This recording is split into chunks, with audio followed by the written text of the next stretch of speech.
السلام علیکم ورحمۃ اللہ وبرکاتہ، نحمده ونصلی علی رسولہ الکریم، اما بعد فاعوذ باللہ من الشیطان الرجیم، بسم اللہ الرحمن الرحیم، رب اشرح لی صدری ویسر لی امری واحلل عقدۃ من لسانی یفقہوا قولی، وَإِذَا سَأَلَكَ عِبَادِي عَنِّي فَإِنِّي قَرِيبٌ اجیب دعوت الداعی اذا دعان فلیستجیبوا لی ولیؤمنوا بی لعلہم یرشدون۔ اور جب میرے بندے آپ سے میرے بارے میں سوال کریں تو کہہ دیجئے بے شک میں قریب ہوں، میں پکارنے والے کی پکار کا جواب دیتا ہوں۔ جب وہ مجھے پکارے تو ان کو چاہیے کہ وہ بھی میرا حکم مانیں اور مجھ پر ایمان رکھیں تاکہ وہ ہدایت پا جائیں۔ آج ہم نے دوسرے پارے سے سورۃ البقرہ کی آیت نمبر 186 کا انتخاب کیا ہے، جس سے ہمیں یہ پتہ چلتا ہے کہ اللہ سبحانہ وتعالی دعاؤں کا سننے والا ہے۔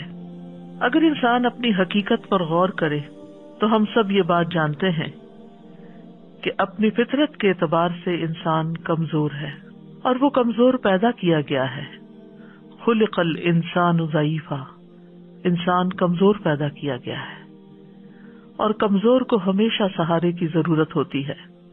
لہذا ہمارے دنیاوی اور دینی اور اخروی معاملات میں جہاں کہیں بھی ہمیں ضرورت ہو تو اللہ سے بہتر سہارا کون ہو سکتا ہے جو ہماری ان معاملات میں صحیح رہنمائی کرے، ہماری مشکلات کو آسان کرے، ہماری ضروریات کو پورا کرے۔ لہذا ہمیں اسی کی طرف رجوع کرنا چاہیے، اسی کو پکارنا چاہیے تاکہ ہمیں رہنمائی نصیب ہو، لعلہم یرشدون۔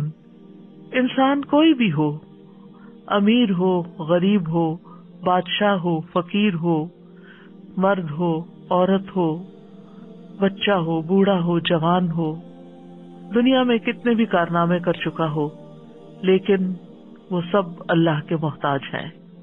اللہ سبحانہ وتعالیٰ فرماتے ہیں، یا ایھا الناس انتم الفقراء الی اللہ واللہ هو الغنی الحمید۔ اے لوگو، تم سب اللہ کے محتاج ہو اور اللہ بے نیاز، غنی، تعریف والا ہے۔ لہذا ہم سب محتاج ہیں، ہم سب ضرورت مند ہیں، ہم سب اپنے رب کی عنایتوں اور نوازشوں اور رحمتوں کے منتظر ہیں۔ لہذا ہمیں اسی کی طرف رجوع کرنا ہے، چھوٹی مشکل ہو یا بڑی مشکل ہو، صحت کا مسئلہ ہو یا اولاد میں کوئی مسئلہ ہو، گھریلو ناچاکیاں ہوں یا جن جادو یا نظر کا معاملہ ہو، یا کسی بھی جسمانی تکلیف اور بیماری کا یا مالی پریشانی کا، کوئی بھی مسئلہ ہو، ہم سب کو اپنے رب ہی کی طرف رجوع کرنا چاہیے، اور ہمارا رب قریب ہے۔ اللہ تعالیٰ فرماتے ہیں، وَإِذَا سَأَلَكَ عِبَادِي عَنِّي، اور جب آپ سے یعنی محمد صلی اللہ علیہ وسلم سے، عبادی میرے بندے، اللہ تعالیٰ محبت سے خطاب کر رہے ہیں بندوں کو جو ضرورت مند ہیں، جو کمزور ہیں، جو پریشان حال ہیں، ان کو اپنا بندہ بتا رہا ہے کہ یہ میرے بندے ہیں۔ جب میرے بندے آپ سے میرے بارے میں سوال کریں تو انہیں بتا دیجیے فإنی قریب، کہ میں تو قریب ہی ہوں، یعنی قریب اس اعتبار سے کہ ان کی دعا قبول کرتا ہوں اور ان کی دعا سنتا ہوں۔ اجیب دعوت الداعی، میں پکارنے والے کی پکار کا جواب دیتا ہوں۔ سبحان اللہ، یعنی جب بندہ اللہ کو پکارتا ہے تو اللہ جواب دیتا ہے، دعا قبول کرتا ہے۔ اگر اس دعا میں کوئی سوال ہوتا ہے، کوئی طلب ہوتی ہے تو میں ان کو عطا کرتا ہوں۔ اور پھر اذا دعانی، جب بھی وہ مجھے پکارے، دن کو پکارے، رات کو پکارے، صبح پکارے، شام کو پکارے، تکلیف کی حالت میں پکارے، خوشحالی میں پکارے، جب بھی پکارے، کیونکہ اللہ الحی القیوم ہے، زندہ ہے، قائم رکھنے والا ہے۔ لا تأخذہ سنۃ ولا نوم، نہ اس کو نیند آتی ہے، نہ اس کو اونگ، نہ وہ سوتا ہے، وہ اونگتا بھی نہیں ہے، وہ 24/7 اپنے بندوں کی نگہداشت کرتا ہے اور اپنے بندوں کو دیکھتا ہے اور اپنے بندوں کی دعائیں سنتا ہے۔ تو جب بھی وہ مجھے پکارے، لیکن اگر وہ چاہتے ہیں کہ ان کی دعائیں قبول کی جائیں تو پھر انہیں بھی کچھ کرنا ہوگا. اور وہ کیا؟ فَلْيَسْتَجِيبُوا لِي، کہ وہ بھی میرا حکم مانے. میں نے بھی انہیں کچھ چیزوں کے لیے بلایا ہے. مثلاً اللہ سبحانہ تعالیٰ دن میں 5 دفعہ جو اذان ہوتی ہے اس سے کیا پیغام دیتے ہیں؟ حی علی الصلاۃ، حی علی الفلاح، آؤ نماز کی طرف، آؤ کامیابی کی طرف. تو انہیں چاہیے کہ اسی طرح کی اور بھی جس طرح کے اللہ نے حکم دیا ہے، جس میں اللہ نے بندوں کو پکارا ہے، انہیں چاہیے کہ وہ بھی اللہ کی بات پر لبیک کہیں اور اللہ تعالیٰ کے احکامات پر عمل کریں، اور جن چیزوں سے اللہ تعالیٰ بچنے کا حکم دیتا ہے ان سے بچیں، اللہ کی فرما برداری کریں، اس کی نافرمانی سے پرہیز کریں.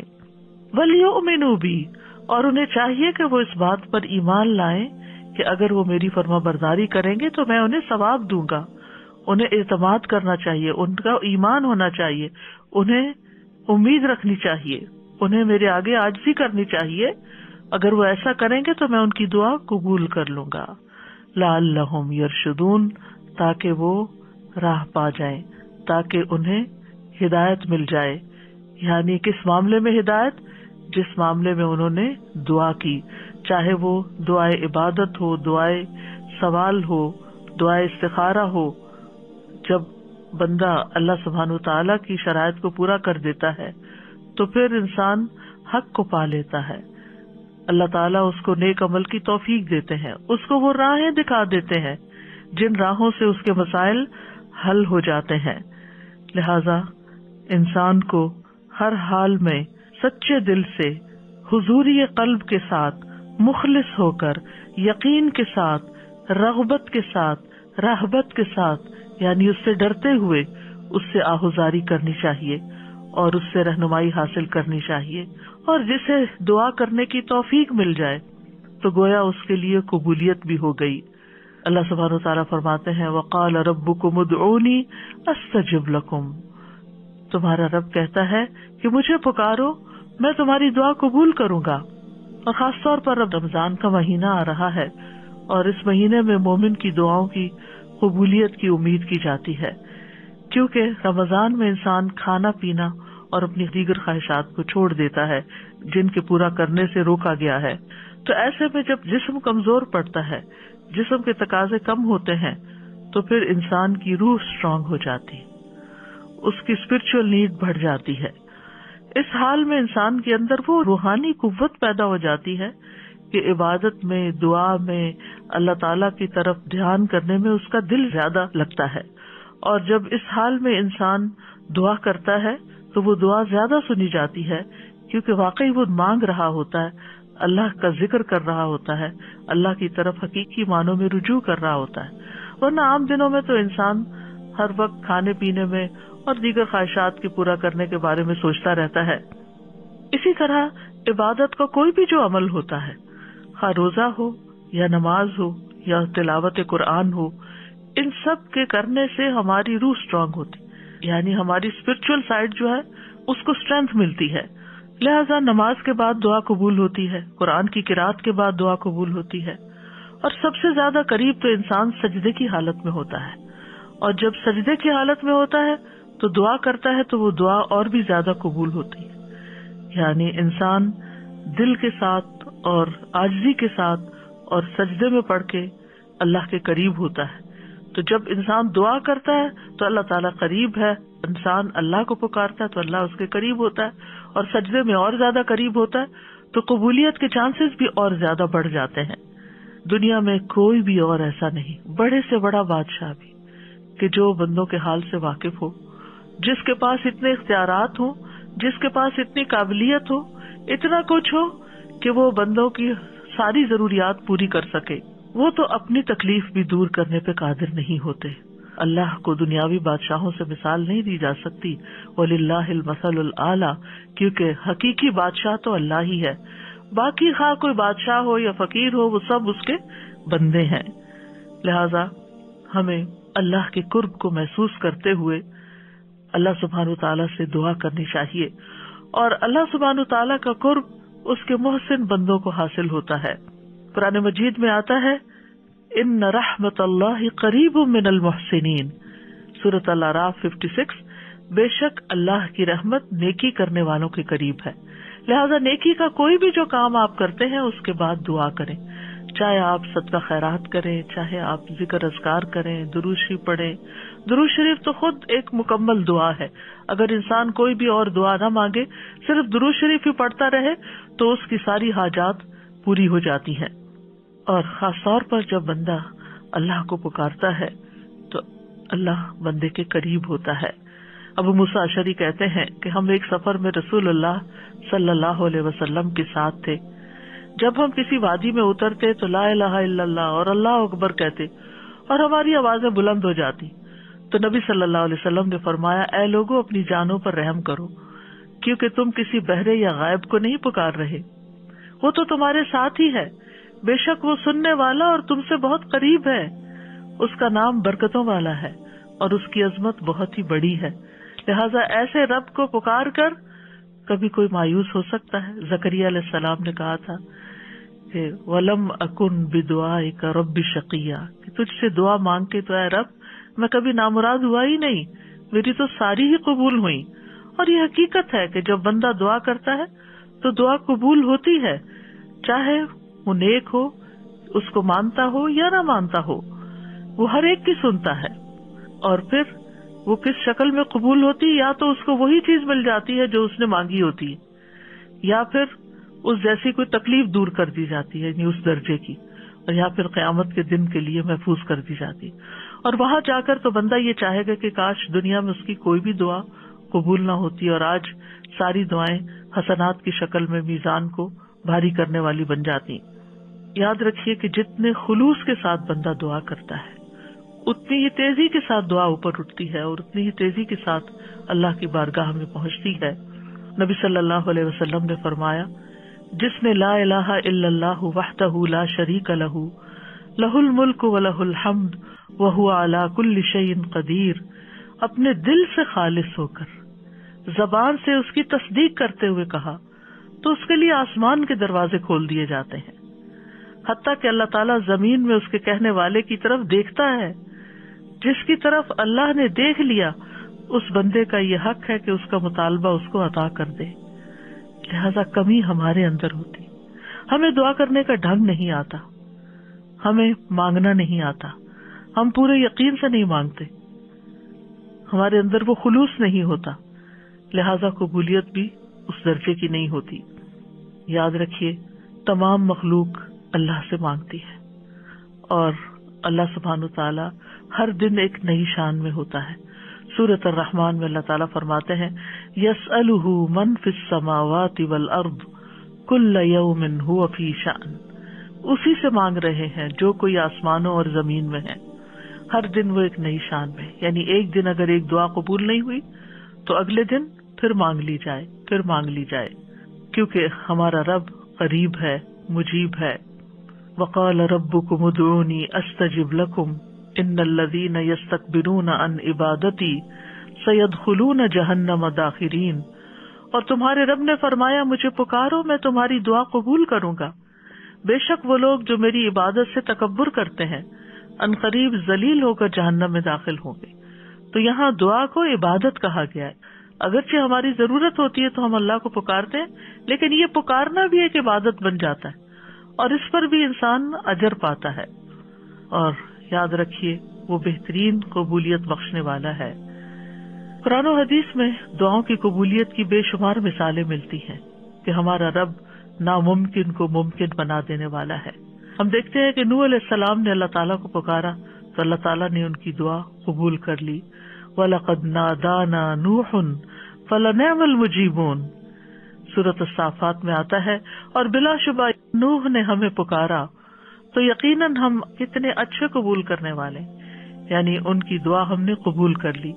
ایک دوسری جگہ پر آتا ہے سورۃ الانبیاء میں، وَنُوحًا إِذْ نَادَى مِن قَبْلُ فَاسْتَجَبْنَا لَهُ فَنَجَّيْنَاهُ وَأَهْلَهُ مِنَ الْكَرْبِ الْعَظِيمِ، اور نوح کو بھی جب اس نے اس سے پہلے پکارا تو ہم نے اس کی دعا قبول کر لی، پھر اسے اور اس کے گھر والوں کو بہت بڑی گھبراہٹ سے بچا لیا۔ جب شیطان ہمارے دل میں مایوسی ڈالے کہ تمہاری نہیں سنی جائے گی، تمہاری نہیں قبول ہوگی، پتہ نہیں قبول ہوگی بھی یا نہیں، تو فوراً سوچا کرے کہ نوح علیہ السلام کی تو اللہ نے قبول کر لی تھی، وہ ضرور میری بھی دعا قبول کر لے گا۔ یونس علیہ السلام نے مچھلی کے پیٹ میں اللہ کو پکارا تھا، فنادى في الظلمات الا اله الا انت سبحانك انی كنت من الظالمین فاستجبنا له ونجيناه من الغم وكذلك ننجي المؤمنین۔ تو اس نے اندھیروں میں پکارا کہ تیرے سوا کوئی معبود نہیں، تو پاک ہے، یقیناً میں ظلم کرنے والوں میں سے ہو گیا ہوں۔ تو ہم نے اس کی دعا قبول کر لی اور اسے غم سے نجات دی، اور اسی طرح ہم ایمان والوں کو نجات دیتے ہیں۔ یعنی باقی ایمان والے بھی اگر یونس علیہ السلام کے نقش قدم پر چلتے ہوئے اللہ سے دعا کریں اور اپنے قصور کا اعتراف کریں تو اللہ تعالیٰ ضرور ان کی بھی سنے گا۔ ایوب علیہ السلام نے اللہ کو پکارا، اللہ نے ان کی دعا قبول کر لی۔ وَأَيُّوبَ إِذْ نَادَى رَبَّهُ أَنِّي مَسَّنِيَ الضُّرُّ وَأَنْتَ أَرْحَمُ الرَّاحِمِينَ فَاسْتَجَبْنَا لَهُ فَكَشَفْنَا مَا بِهِ مِنْ ضُرٍّ وَآتَيْنَاهُ أَهْلَهُ وَمِثْلَهُمْ مَعَهُمْ رَحْمَةً مِنْ عِنْدِنَا وَذِكْرَى لِلْعَابِدِينَ۔ اور ایوب جب اس نے اپنے رب کو پکارا کہ بے شک مجھے تکلیف پہنچی ہے اور تو رحم کرنے والوں میں سب سے زیادہ رحم کرنے والا ہے، تو ہم نے اس کی دعا قبول کر لی۔ مانگنے کا کتنا خوبصورت انداز ہے۔ بس اسے جو بھی تکلیف تھی دور کر دی، اور اسے اور اس کے گھر والے اور ان کے ساتھ ان کی مثل اور عطا کر دیے، اپنے پاس سے رحمت کے لیے اور ان لوگوں کی یاد دہانی کے لیے جو عبادت کرنے والے ہیں، یعنی جو باقی دعائیں کرنے والے ہیں ان کے لیے بھی ایک ریمائنڈر ہے کس طرح دعا کی جاتی ہے اور کیسے وہ قبول ہوتی ہے اور کیسے مشکلات آسان ہوتی ہیں۔ اس لیے اس رب سے مایوس ہونے کی ضرورت نہیں۔ یوسف علیہ السلام نے اللہ تعالیٰ کو پکارا تھا، اللہ تعالیٰ نے ان کی دعا قبول کر لی۔ قال رب السجن احب الی مما یدوننی الی والا تصرف عنی کیدہن اصب الیہن واکن من الجاہلین فاستجاب له ربہ فصرف عنہ کیدہن انہ هو السمیع العلیم۔ اس نے کہا، اے میرے رب، مجھے قید خانہ اس سے زیادہ محبوب ہے جس کی طرف یہ سب مجھے دعوت دے رہی ہیں، اور اگر تو مجھ سے ان کے فریب کو نہ ہٹائے گا تو میں ان کی طرف مائل ہو جاؤں گا اور جاہلوں میں سے ہو جاؤں گا۔ تو اس کے رب نے اس کی دعا قبول کر لی، بس اس سے ان عورتوں کا فریب ہٹا دیا۔ بے شک وہی سب کچھ سننے والا، سب کچھ جاننے والا ہے۔ ابراہیم علیہ السلام نے اللہ کو پکارا، اللہ نے ان کی دعا سن لی۔ ابن عباس رضی اللہ عنہ کہتے ہیں کہ کلمہ حسبنا اللہ و نعم الوکیل ابراہیم علیہ السلام نے اس وقت کہا تھا جب ان کو آگ میں ڈالا گیا تھا۔ ان کے یہ کہنے پر آگ ٹھنڈی ہو گئی۔ انہوں نے کہا، اسے جلا دو اور اپنے معبودوں کی مدد کرو اگر تم کرنے والے ہو۔ تو ہم نے کہا، اے آگ، تو ابراہیم پر سراسر ٹھنڈک اور سلامتی بن جا۔ موسیٰ علیہ السلام نے اللہ کو پکارا اور اللہ نے ان کی دعا سن لی۔ اللہ سبحانہ تعالیٰ فرماتے ہیں، بلا شبہ تم دونوں کی دعا قبول کر لی گئی، بس دونوں ثابت قدم رہو اور ان لوگوں کے رستے پر ہرگز نہ چلو جو جانتے نہیں ہیں، یعنی فرعونی اور ان کے اہل و عیال اور ان کی آل۔ زکریا علیہ السلام نے اپنے رب کو پکارا، وزکریا اذ نادى ربه رب لا تذرنی فردا وانت خیر الوارثین فاستجبنا له ووهبنا له یحیی وأصلحنا له زوجه انهم كانوا يسارعون في الخيرات ويدعوننا رغبا ورهبا وكانوا لنا خاشعين۔ اور زکریا جب اس نے اپنے رب کو پکارا کہ اے میرے رب، مجھے اکیلا نہ چھوڑ اور تو سب وارثوں سے بہتر ہے، تو ہم نے اس کی دعا قبول کر لی اور اسے یحییٰ عطا کیا اور اس کی بیوی کو اس کے لیے درست کر دیا۔ بے شک وہ نیکیوں میں جلدی کرتے تھے اور ہمیں رغبت اور خوف سے پکارتے تھے، اور وہ ہمارے لیے عاجزی کرنے والے تھے۔ تو اس سے کیا پتا چل رہا ہے کہ اگر ہم چاہتے ہیں کہ ہماری دعائیں قبول ہوں تو پھر ہمیں نیکیوں میں جلدی کرنی ہوگی، نیکی کے کاموں میں آگے بڑھنا ہوگا، اور ہر حال میں رب کو پکارتے چلے جانا ہوگا، رغبت سے بھی اور خوف سے بھی، یعنی اللہ سے امید رکھتے ہوئے بھی اور اس سے ڈرتے ہوئے بھی۔ اور رسول اللہ صلی اللہ علیہ وسلم کی بھی بہت سی دعائیں اللہ سبحانہ وتعالیٰ نے قبول فرمائی۔ حضرت سارہ نے اپنے رب کو پکارا، اللہ نے ان کی دعا قبول کر لی۔ جب وہ ایسے ظالم بادشاہ کے پاس گھیر کے لائی گئی کہ جو ان کے ساتھ برائی کا ارادہ کرتا تھا تو انہوں نے کھڑے ہو کر وضو کیا، نماز پڑھنے لگی، پھر دعا کی، اے اللہ اگر میں تجھ پر اور تیرے رسول پر ایمان لائی ہوں اور میں نے اپنی شرمگاہ کو اپنے شوہر کے سوا محفوظ رکھا ہے تو اس کافر کو میرے اوپر مسلط نہ ہونے دے۔ اس پر بادشاہ کا سانس گلے میں پھنس گیا اور وہ گر کر ایڑیاں رگڑنے لگا۔ ان کی دعا قبول ہو گئی اور ان کو اس مصیبت سے نجات ملی، اور یہاں انہوں نے اپنے نیک اعمال، اپنی چیسٹٹی کا وسیلہ اللہ کے سامنے رکھا۔ پھر اسی طرح ایک اور قصہ آتا ہے غار والوں کا، جنہوں نے اپنے نیک اعمال کو وسیلہ بنایا، اللہ کو پکارا اور اللہ تعالیٰ نے ان کی دعا سن لی۔ بنی اسرائیل کے 3 لوگوں کا واقعہ ہے جو کہیں باہر جا رہے تھے کہ اچانک بارش ہونے لگی تو انہوں نے ایک پہاڑ کے غار میں جا کر پناہ لی۔ اتفاق سے پہاڑ کی ایک چٹان اوپر سے لڑکی اور اس غار کے منہ کو بند کر دیا۔ اب ایک نے دوسرے سے کہا کہ اپنے سب سے اچھے عمل کا جو تم نے کبھی کیا ہو نام لے کر اللہ سے دعا کرو، یعنی اچھے عمل کو وسیلہ بنا کے دعا کرو۔ تو بہرحال جب اس نے دعا کی اپنے والدین کی خدمت کے حوالے سے تو چٹان تھوڑی سرک گئی۔ پھر دوسرے شخص نے دعا کی اور اپنے ایک نیک عمل کا واسطہ دیا، چٹان تھوڑی اور سرکی، اور پھر اسی طرح تیسرے شخص نے بھی، اور اس نے یہ کہا کہ اللہ اگر تیرے نزدیک یہ کام میں نے تیرا چہرہ چاہنے کے لیے کیا تھا تو یہاں ہمارے لیے اس چٹان کو ہٹا کر راستہ بنا دے۔ چنانچہ وہ غار پورا کھل گیا اور تینوں شخص باہر آ گئے۔ یہ تفصیلی کہانی صحیح بخاری کی حدیث نمبر 2215 میں ملتی ہے، جو شوق رکھتے ہوں وہ اس کو پڑھ سکتے ہیں۔ یاد رکھیے دعا ایک عبادت ہے۔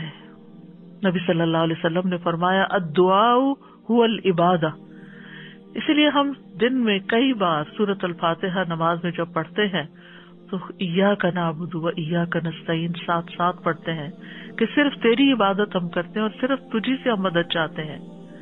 اللہ کے نزدیک دعا سے زیادہ معزز کوئی چیز نہیں، یعنی بندہ دعا میں عجز و انکساری کا اظہار کرتا ہے، اپنی ذلت کا اظہار کرتا ہے، اللہ کے آگے جھک جاتا ہے، اپنا سر، اپنا ماتھا، اپنا ناک اللہ کے آگے رگڑتا ہے، اور یہ عبودیت کا اعلیٰ ترین مقام ہے۔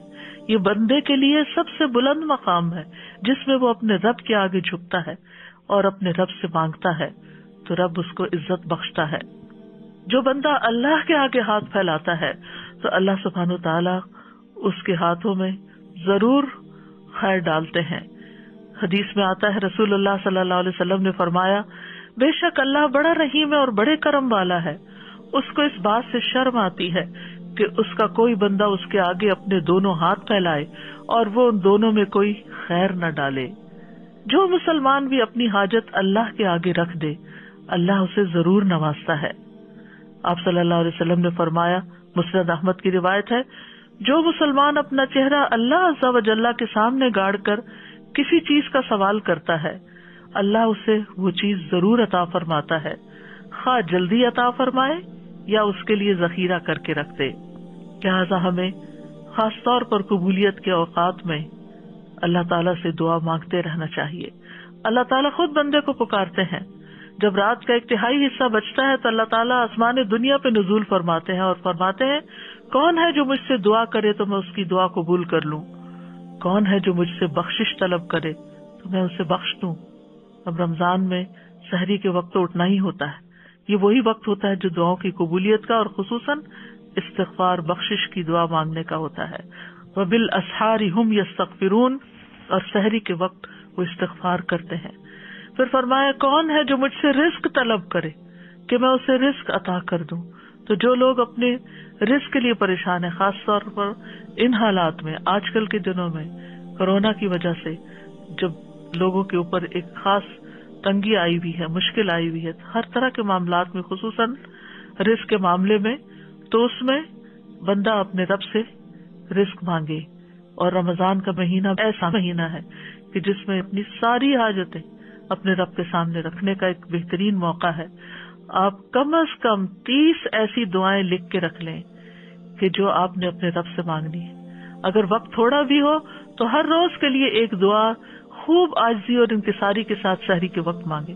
استغفار تو مانگے ہی مانگے، لیکن اس کے ساتھ ساتھ اور دعائیں بھی، جو آپ کے دل میں جو بھی پریشانیاں، جو بھی دکھ ہے، جو بھی غم ہے، جو بھی حسرتیں ہیں، اپنے اندر اپنے لیے کوئی بھی کمی محسوس کرتے ہیں، یا اپنی اولاد کے اندر، یا اپنے والدین کی طرف سے پریشان ہے، یا شوہر بیوی کی طرف سے اور بیوی شوہر کی طرف سے پریشان ہے، یا رزق کے معاملے میں پریشان ہے، تو اللہ سے مانگے. ہو سکتا ہے یہ رمضان آپ کی زندگی میں بہت بڑی تبدیلی لے آئے اور آپ کے سارے غم اور دکھ دور ہو جائیں، کیونکہ اللہ تعالیٰ پکارتے رہتے ہیں کون ہے جو تکلیف دور کرنے کی درخواست کرے کہ میں اس کی تکلیف دور کر دوں. تو کسی بھی چیز سے جو آپ کو تکلیف ہوتی ہے اس کے دور کرنے کے لیے اپنے رب کو پکاریں. حدیث میں آتا ہے یہ اعلان طلوع فجر تک ہوتا رہتا ہے، یعنی جب تک فجر کی اذان نہیں ہوتی تو اللہ تعالیٰ آپ کو پکارتے رہتے ہیں. تو اللہ نے دعا مانگنے کا حکم دیا ہے اور قبولیت کا وعدہ کیا ہے، لہذا قبولیت کے لیے اللہ کو پکارتے رہنا چاہیے.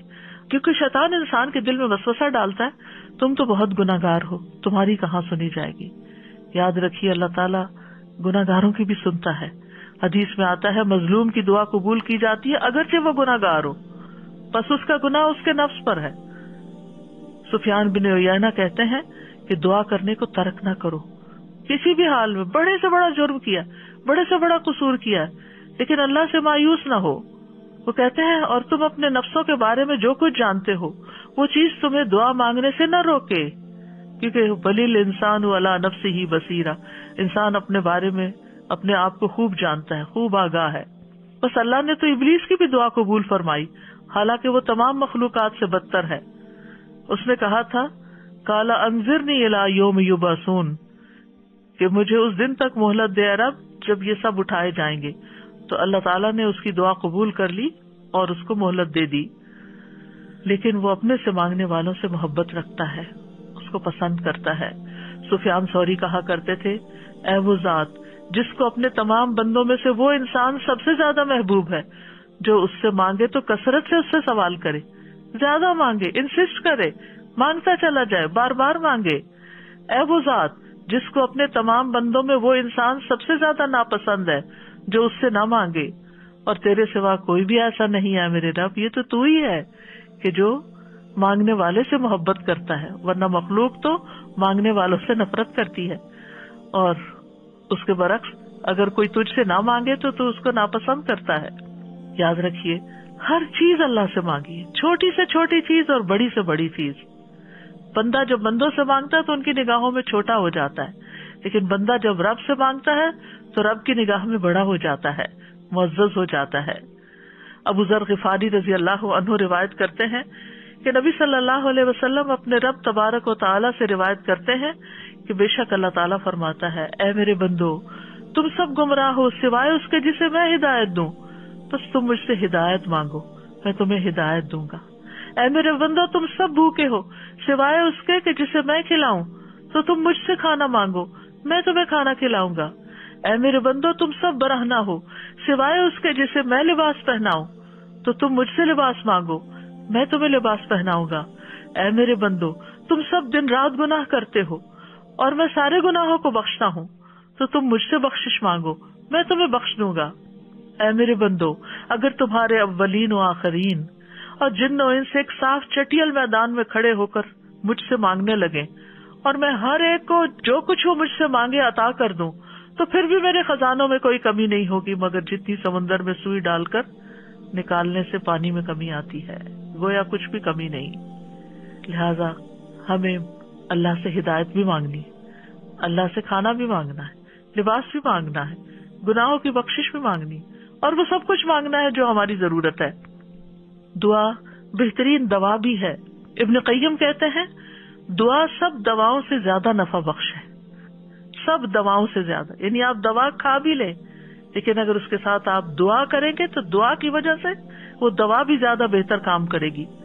اور یہ مصائب و مشکلات کی دشمن ہے، یہ تکلیف کو دور کرتی ہے اور اس کا علاج کرتی ہے، تکلیف نازل ہونے کو روکتی ہے، اسے ختم کر دیتی ہے، یا جب وہ تکلیف نازل ہوتی ہے تو دعا اسے کم کر دیتی ہے، اور دعا مومن کا ہتھیار ہے. عمر بن خطاب کہا کرتے تھے میں دعا کی قبولیت کے بارے میں پریشان نہیں ہوتا بلکہ میں دعا کے بارے میں پریشان ہوتا ہوں. تو جب تمہارے دل میں دعا مانگنے کا خیال ڈال دیا جاتا ہے تو دعا کی قبولیت ساتھ ہی ہو جاتی ہے، کیونکہ بعض اوقات ہم کسی معاملے میں اریٹیٹ ہو رہے ہوتے ہیں، تنگ ہو رہے ہوتے ہیں، پریشان ہو رہے ہوتے ہیں، رو رہے ہوتے ہیں، دل میں بدگمانیاں لوگوں کے بارے میں لا رہے ہوتے ہیں، لوگوں کے گلے شکوے. نہیں، ان سارے مواقع پر جلنے کڑنے کی بجائے، پریشان ہونے کی بجائے فوراً اللہ سے مانگنا شروع کر دیں، فوراً اللہ کی طرف رجوع کریں. اللہ تعالیٰ ایسی کیفیات ہمارے اوپر لاتے ہی اس لیے تاکہ ہم اس کی طرف رجوع کریں، کیونکہ ہم خوشحالی میں تو کم ہی یاد کرتے ہیں، لیکن افسوس یہ کہ ہم تو بدحالی میں بھی اللہ کو یاد کرنا بھول جاتے ہیں. بندوں سے توقع رکھتے ہیں لیکن بندے مایوس کرتے ہیں، اور انسان ہیں بھی کمزور.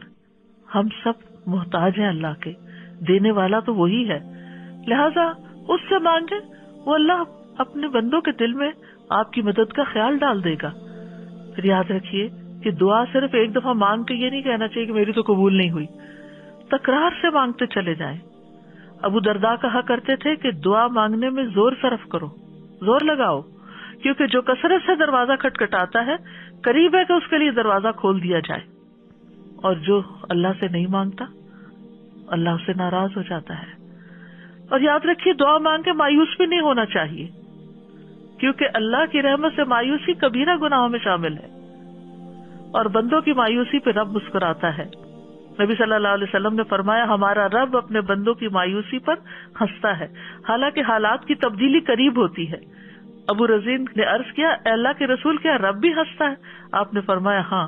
میں نے عرض کیا جو رب ہنستا ہے ہم اس کے ہاں خیر و بھلائی کو مفقود نہیں پا سکتے، یعنی وہاں سے تو خیر و بھلائی ملے گی ہی ملے گی. یاد رکھیے کہ دعا جب مانگتے ہیں ہم قبولیت کی امید کے ساتھ، تو بعض اوقات وہ اس طرح چیزیں ہوتی نہیں، تو اس کے کچھ درجے ہیں. کبھی تو انسان کو وہ چیز ویسے ہی مل جاتی ہے، کبھی آخرت کے لیے ذخیرہ بنا دی جاتی ہے، کبھی گناہوں کا کفارہ ادا ہو جاتا ہے. انسان مایوس نہ ہو، کیونکہ اللہ تعالیٰ سننے والا ہے. ہم نے اللہ کی عظمت کو پہچانا نہیں، اس لیے ہم بہت جلدی کہتے ہیں میں نے اپنے رب سے دعا کی لیکن میری دعا قبول نہیں ہوئی، حالانکہ وہ قبول کر چکا ہوتا ہے. بعض اوقات ہم کوئی چیز مانگ رہے ہوتے ہیں لیکن اس سے زیادہ ہمیں اس بلا سے بچنے کی ضرورت ہوتی ہے جو راستے میں آ رہی ہوتی. تو جب بندہ دعا کرتا ہے تو بلا واپس چلی جاتی ہے. دعا جو ہے وہ قضا کو بھی بدل دیتی، تقدیر کو بھی بدل دیتی ہے، قضا کو بھی رد کر دیتی. ایک مصیبت آنے والی ہوتی، ایک آفت آپ کے راستے میں ہوتی ہے کہ اتنے میں آپ کسی اور چیز کے لیے دعا کرنا شروع کر دیتے، تو آپ کا رب آپ کو وہ چیز دینے کی بجائے آپ کی وہ آنے والی مصیبت ٹال دیتا ہے. لیکن کبھی جیسے انسان مانگتا ہے ویسے ہی مل بھی جاتا ہے. جیسے ابراہیم علیہ السلام نے ایک بیٹے کی دعا مانگی تھی، صرف بیٹے کی نہیں، رب ہب لی من الصالحین فبشرناہ بغلام حلیم. تو اللہ نے ان کو ایک بردبار لڑکے کی بشارت دی، یعنی جس کے اندر بردباری ہو، واقعی نیکی کے راستے پر اس کے لیے چلنا آسان ہوتا ہے. اور کبھی مانگی ہوئی چیز سے بھی بہتر عطا کرتا ہے. عمران کی بیوی نے اللہ سبحانہ تعالیٰ سے نظر مانی کہ جو میرے پیٹ میں ہے وہ آزاد ہوگا، تو مجھ سے قبول فرما. تو جب اس نے بچے کو جنم دیا تو وہ بیٹی تھی، تو پریشان ہو گئی کہ شاید یہ میرے حق میں بہتر نہیں. اور اللہ زیادہ جاننے والا ہے جو اس نے جنا. قرآن مجید میں آتا ہے اور لڑکا لڑکی جیسا نہیں ہوتا، لہٰذا تم لڑکی کو معمولی چیز نہ سمجھو. بے شک میں نے اس کا نام مریم رکھا، بے شک میں اسے اور اس کی اولاد کو شیطان مردود سے تیری پناہ میں دیتی ہوں. اور کبھی مانگی ہوئی چیز سے کوئی تکلیف دور ہو جاتی ہے، کبھی دعا گناہوں کا کفارہ بن جاتی ہے. یہ یاد رکھیے کہ اللہ اپنے بندوں کی دعا قبول ضرور کرتا ہے، لیکن ہمیں مانگنے کے آداب بھی معلوم ہونے چاہیے. اخلاص اور پوری توجہ سے دعا کریں، قبولیت کے یقین کے ساتھ دعا کریں. یوں نہیں کہنا چاہیے اللہ اگر تو چاہے تو میری بخشش کر دے، چاہے تو مجھ پہ رحم کر، چاہے تو مجھے روزی دے، بلکہ پختگی کے ساتھ سوال کرنا چاہیے، کیونکہ اللہ جو چاہتا ہے وہ کرتا ہے، اس پہ کوئی جبر کرنے والا نہیں ہے. پھر خشوع و خضوع اور عاجزی کے ساتھ دعا کرنی چاہیے، کیونکہ اللہ تعالیٰ غافل اور لہو و لعب میں مشغول دل کی دعا قبول نہیں کرتا. آج کل کے بعض اوقات ہم موبائل پہ میسیجز چیک کرتے رہتے ہیں اور ساتھ استغفر اللہ کہہ دیتے ہیں اور دل کہیں کا کہیں ہوتا ہے. ٹھیک ہے زبان پہ کوئی نہ کوئی ذکر آپ جاری رکھیں کوئی بھی کام کرتے ہوں، لیکن جو آپ کی حاجات ہیں، ضروریات ہیں، جو مانگنے کی چیزیں ہیں، ان کو دل لگا کے مانگیں. قرآن مجید میں آتا ہے ادعوا ربکم تضرعا وخفیا انہ لا يحب المعتدین. اپنے رب کو گڑ گڑا کر اور خفیہ طور پر پکارو، چپ کے دل میں. بے شک وہ حد سے بڑھنے والوں سے محبت نہیں کرتا. اور یہ بھی ایک حقیقت ہے کہ آپ نے کئی دفعہ اپنی زندگی میں دیکھا ہوگا کہ ادھر آپ کے دل میں کسی چیز کا خیال آتا ہے، حسرت آتی ہے، آپ کا دل چاہتا ہے، اور ادھر سے وہ آپ کی خواہش پوری ہو جاتی ہے. تو یہ کس نے پوری کی؟ یہ کس کو پتا تھا کہ آپ کے دل میں کیا خیال اٹھا، کیا طلب پیدا ہوئی؟ یہ صرف رب کو پتا تھا. آپ نے تو ابھی مانگا بھی نہیں تھا. وہ تو دل کی سنتا ہے، جو دلوں کے خیالات ہیں ان کو بھی جانتا ہے. صرف آپ نے تمنا ہی ابھی کی تھی تو اللہ نے وہ بھی پوری کر دی. پھر اسی طرح باوضو ہو کر دعا کریں، یعنی جب آپ خاص طور پر چاہیں کہ قبولیت ہو.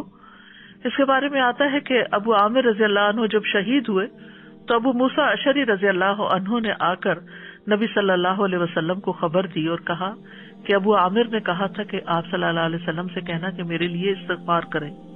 آپ نے پانی طلب فرمایا اور وضو کیا، پھر ہاتھ اٹھا کر دعا کی، اے اللہ عبید ابو عامر کی مغفرت فرما دے. تو ہم بھی اپنے فوت شدہ عزیزوں اور رشتے داروں کے لیے اس طرح کی دعا کر سکتے ہیں کہ ہاتھ اٹھا کر، نام لے کر، کیونکہ آپ نے نام لے کر ان کے لیے دعا کی. پھر اسی طرح اگر ہم چاہتے ہیں کہ ہماری دعائیں قبول ہوں تو ہمیں حلال روزی کا اہتمام کرنا چاہیے، کیونکہ حرام جو ہے وہ دعاؤں کی قبولیت کے راستے میں رکاوٹ بنتا ہے. حمد و ثنا اور درود پڑھ کے دعا کرنی چاہیے. حدیث میں آتا ہے، عبداللہ کہتے ہیں کہ میں نماز پڑھ رہا تھا اور نبی صلی اللہ علیہ وسلم موجود تھے. ابو بکر اور عمر رضی اللہ عنہ بھی آپ کے ساتھ تھے. جب میں تشہد میں بیٹھا تو پہلے میں نے اللہ کی تعریف بیان کی، پھر نبی صلی اللہ علیہ وسلم پر درود بھیجا، پھر اپنے لیے دعا کی. تو نبی صلی اللہ علیہ وسلم نے فرمایا، مانگو تمہیں دیا جائے گا، مانگو تمہیں دیا جائے گا. یعنی جب کوئی اللہ کی تعریف کرنے کے بعد، درود شریف پڑھنے کے بعد دعا کرتا ہے تو اس دعا کی قبولیت کے چانسز زیادہ ہو جاتے ہیں. اسی طرح آپ صلی اللہ علیہ وسلم جامع کلمات کے ساتھ دعا کرتے تھے، تکرار اور اصرار کے ساتھ دعا کرتے تھے. اسی طرح ہمیں اپنے گناہوں کا اعتراف کرتے ہوئے دعا کرنی چاہیے. نبی صلی اللہ علیہ وسلم نے فرمایا، ایک بندے نے بہت گناہ کیے اور کہا، اے میرے رب میں تیرا ہی گناہ گار بندہ ہوں، تو مجھے بخش دے. اللہ رب العزت نے فرمایا، میرا بندہ جانتا ہے کہ اس کا ضرور کوئی رب ہے جو گناہ معاف کرتا ہے اور گناہ کی وجہ سے سزا بھی دیتا ہے. میں نے اپنے بندے کو بخش دیا. پھر اسی طرح اسماء حسنی کو وسیلہ بنا کر دعا کریں. وَلِلَّهِ الْأَسْمَاءُ الْحُسْنَى فَادْعُوهُ بِهَا، اور سب سے اچھے نام اللہ ہی کے ہیں، سو اسے ان کے ساتھ پکارو. اللہ تعالیٰ کے نام یا رحمان، یا رحیم، یا ذی الجلال والاکرام. ایک حدیث میں آتا ہے کہ کثرت سے اس نام کو پڑھو، یا ذی الجلال والاکرام، یا ذی الجلال والاکرام، یا ذی الجلال والاکرام. اسی طرح یا حی یا قیوم برحمتک استغیث، یا من بیدہ ملکوت السماوات والارض، یا من هو علی کل شیء قدیر، یا شافی، یا رحمان، یا رحیم. یعنی جو بھی آپ کو اللہ کے نام یاد ہیں ان سب ناموں کے ساتھ آپ دعا کریں. پھر اسی طرح ربنا کہہ کے جب انسان اپنے رب کو پکارتا ہے تو وہ دعا بھی قبول ہوتی ہے. ابو درداء کہتے ہیں، اللہ مومنوں پر رحم فرمائے، وہ مسلسل یہی کہتے رہتے ہیں ربنا ربنا، یہاں تک کہ ان کی دعا قبول کر لی جاتی ہے. اسی طرح کچھ ایسے لوگ ہوتے ہیں جن کی دعا رد نہیں ہوتی، جیسے مظلوم ہیں، مسافر ہیں، والد ہیں، اولاد جو اپنے والدین کے لیے دعا کرتی ہے. نبی صلی اللہ علیہ وسلم نے فرمایا، جنت میں آدمی کا درجہ بلند کر دیا جاتا ہے تو وہ عرض کرتا ہے، یہ کیسے ہوا؟ اسے کہا جاتا ہے کہ تمہاری اولاد تمہارے حق میں جو استغفار کر رہی تھی اس کی وجہ سے. اسی طرح روزہ دار کی دعا افطاری کے وقت. مجاہد اور حج اور عمرہ کرنے والا اللہ کے راستے میں ہوتے ہیں، وہ اللہ سے دعا کرتے ہیں تو ان کی دعا قبول ہوتی ہے. اللہ کا کثرت سے ذکر کرنے والا عادل حکمران، ان کی دعا رد نہیں ہوتی. کسی کی غیر موجودگی میں اس کے لیے دعا مانگنے والا، آپ نے فرمایا جو مسلمان اپنے مسلمان بھائی کے لیے پیٹھ پیچھے دعا کرتا ہے تو فرشتہ کہتا ہے تیرے لیے بھی اس کی مثل ہو. پھر وہ شخص جو رات کو آنکھ کھلنے پر یہ دعا پڑھے، لا الہ الا اللہ وحدہ لا شریک لہ، لہ الملک ولہ الحمد وہو علی کل شیء قدیر، الحمد للہ وسبحان اللہ ولا الہ الا اللہ واللہ اکبر ولا حول ولا قوة الا باللہ. پھر یوں کہے اللہم اغفر لی، یا کوئی اور دعا کرے تو اس کی دعا قبول ہوتی ہے. پھر اگر اس نے وضو کیا اور نماز پڑھی تو نماز بھی قبول ہو جاتی ہے. پھر اسی طرح وضو کر کے اللہ کا ذکر کر کے سونے والے کی دعا قبول ہوتی ہے، یعنی رات کو. فرمایا کوئی مسلمان ایسا نہیں کہ وہ اللہ کے ذکر کے ساتھ باوضو رات گزارے اور رات کو جاگ جائے اور اللہ سے دنیا اور آخرت کی پناہ مانگے تو اللہ تعالیٰ اسے ضرور دیتے ہیں.